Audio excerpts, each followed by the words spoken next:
Today we return to the unfolding political tension in the Republic of Benin as new and exclusive information has emerged regarding the whereabouts of Lieutenant Colonel Pascal Tigri, the man who led the failed coup attempt that shook the country and triggered an emergency ECOWAS intervention.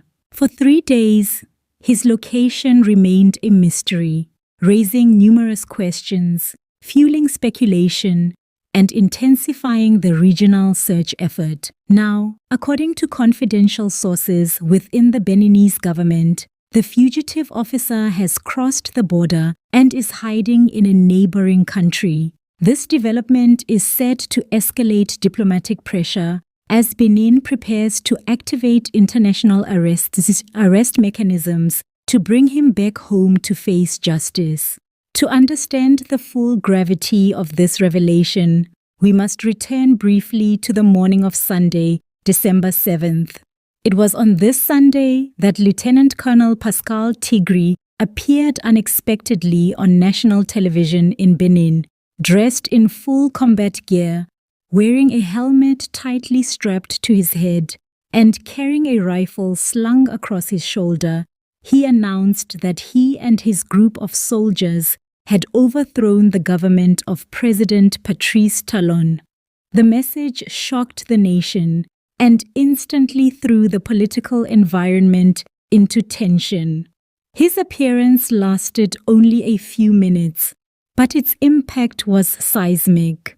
Shortly after this televised announcement, the government of Benin moved quickly to counter what it described as an illegal and unjustifiable attempt to overthrow a democratically elected government. Loyal forces reportedly stormed at key locations, confronted the mutineers, and defeated the attempted coup within hours. By that evening, the government announced that 14 soldiers involved had already been arrested. However, the key mastermind, Lieutenant Colonel Tigri, along with 2 other soldiers, had vanished.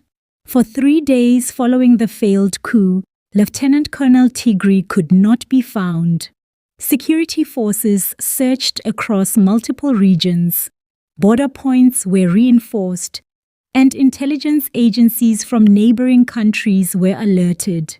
The government considered the escape of the coup leader a major security threat, fearing he could regroup, seek support, or attempt to spark further instability. Public anxiety increased as no credible information emerged regarding his location. Meanwhile, rumors circulated rapidly, some speculating he had fled north toward Niger, others believing he had gone into hiding somewhere along the coast. But according to exclusive information obtained by Jeune Afrique and confirmed by a reliable source within the Beninese government on Wednesday, December 10th, Lieutenant Colonel Pascal Tigri is no longer inside Benin. The source revealed that Tigri fled across the border into Togo, where he is now said to be hiding in the capital city, Lomé. More specifically, he is believed to be staying in the district known as Lome 2, an area that is home to several influential figures and is known for its high security presence. This information suggests that the officer may have had external assistance or a pre-planned escape route. The revelation marks a significant turning point in the situation.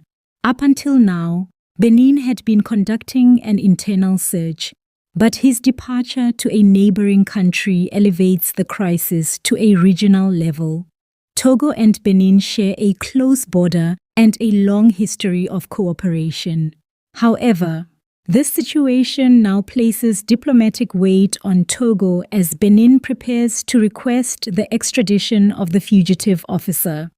The same government source indicated that as of December 10th, the Beninese authorities are ready to issue a red notice to Interpol, which is the highest level of international alert for wanted persons. Once issued, this notice will direct law enforcement agencies across multiple countries to locate and arrest Lieutenant Colonel Tigri wherever he is found. A red notice is not an arrest warrant on its own, but it is a powerful tool that prompts member states to cooperate in detaining individuals wanted for serious crimes. In this case, the accusations against Tigri involve attempting to overthrow a sitting president, disrupting national security, and threatening constitutional order. Such allegations carry severe penalties under Beninese law.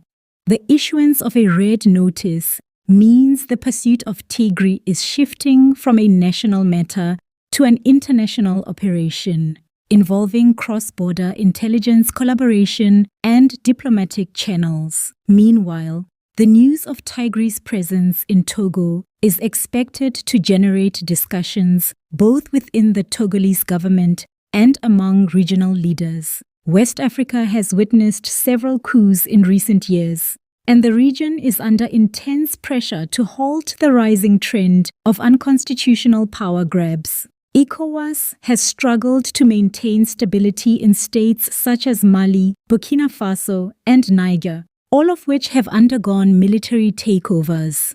The attempted coup in Benin was yet another reminder of this growing regional challenge. Now that the mastermind is believed to be on Togolese soil, Togo may face calls to cooperate quickly and decisively.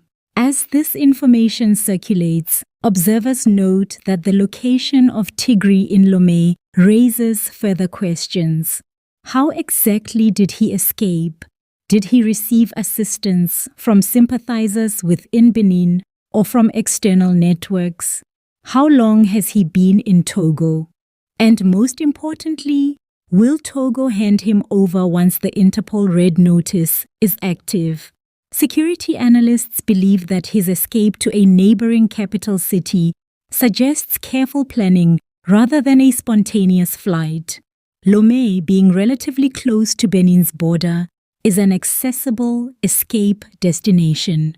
Additionally, Lomé too is known to host diplomatic residences, high-ranking officials, and various secure compounds, making it a suitable hiding place for someone seeking both protection and anonymity. Back in Benin, the government continues to tighten its security posture. The 14 arrested soldiers are undergoing interrogation, and more suspects may be identified as investigations continue. Authorities say the attempted coup was not an isolated act, but likely involved a network of collaborators. The manhunt for Tigri's two partners, Ousmane Samari and Sambieni Castro, is also ongoing, though their whereabouts remain unknown. The failed coup attempt and the escape of its leader have shaken Benin's political environment. Many citizens are still trying to process how a country that has been relatively stable for decades suddenly became the scene of a dramatic coup attempt. The government insists that the situation is under full control and that democratic order has been restored. But the broader implications stretch beyond Benin.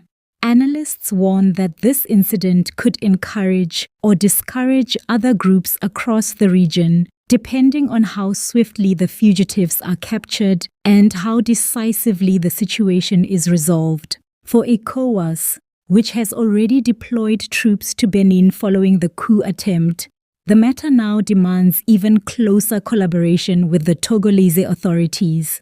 The organization has taken a firm stance against coups and is likely to push for regional coordination to prevent future instability. If Tigri is indeed in Lomé, his arrest and extradition will be a test of regional solidarity. As the hours move forward, Benin is expected to formally activate the Interpol Red Notice and send a diplomatic request to Togo for Tigri's extradition. Whether or not Togo complies swiftly will determine the next phase in this unfolding political drama. This is the full story of the failed coup in Benin, the mysterious disappearance of its leader, and the major revelation that he has now crossed into a neighboring country to hide. As international pressure builds and the region watches closely, the next steps taken by both Benin and Togo will shape the direction of this crisis and perhaps influence the stability of the entire West African region.